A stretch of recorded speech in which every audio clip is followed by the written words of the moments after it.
War breaking చూస్తున్నాం. Operation Sindoor పరిణామాల నేపథ్యంలో పాకిస్తాన్ నేషనల్ అసెంబ్లీలో పాక్ ఎంపీ ప్రధాని షహబాజ్ షరీఫ్ పై ప్రతిపక్ష ఎంపీ నిప్పులు చెరిగారు.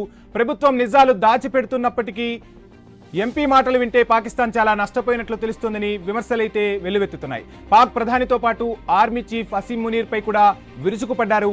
పాకిస్తాన్ నాయకత్వాన్ని నక్కతో పోల్చారు. ప్రధాని షహబాజ్ షరీఫ్ పిరికివాడని, భారత ప్రధాని మోదీ పేరు కూడా చెప్పడానికి భయపడుతున్నారని అన్నారు.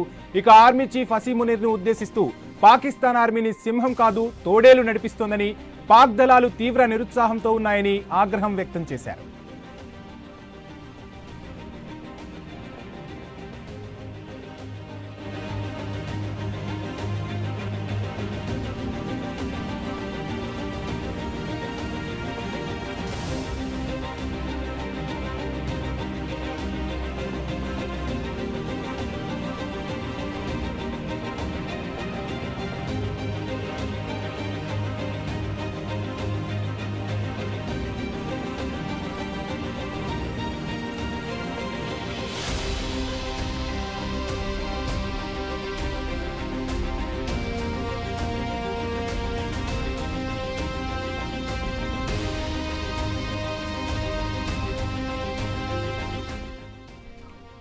ఆపరేషన్ సింధూర్ పరిణామాల నేపథ్యంలో పాకిస్తాన్ నేషనల్ అసెంబ్లీలో పాక్ ఎంపీ ప్రధాని షహబాజ్ షరీఫ్ పై ఎంపీలు నిప్పులు చెరిగారు. ప్రభుత్వం నిజాలు దాచిపెడుతున్నప్పటికీ ఎంపీ మాటలు వింటే పాకిస్తాన్ చాలా నష్టపోయినట్లు తెలుస్తుందని విమర్శలైతే వెల్లువెత్తుతున్నాయి. ఇక పాక్ ప్రధానితో పాటు ఆర్మీ చీఫ్ అసీం మునీర్ పై విరుచుకుపడ్డారు. పాకిస్తాన్ నాయకత్వాన్ని నక్కతో పోల్చారు. ప్రధాని షహబాజ్ షరీఫ్ పిరికివాడని, భారత ప్రధాని మోదీ పేరు చెప్పడానికి కూడా జంకుతున్నారని అన్నారు.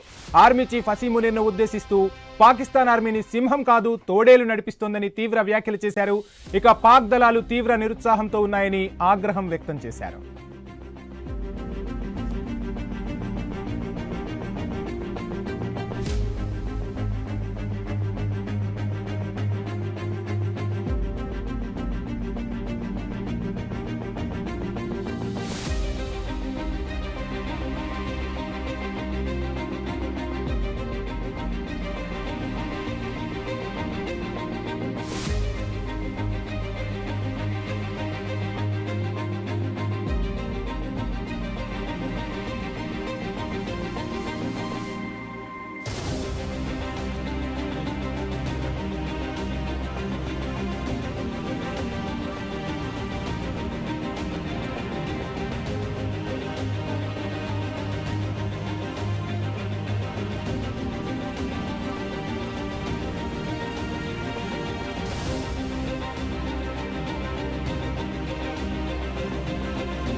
कौन सा कायद वो इंडिया के इन मामलात के ऊपर एक स्टेटमेंट नहीं आई।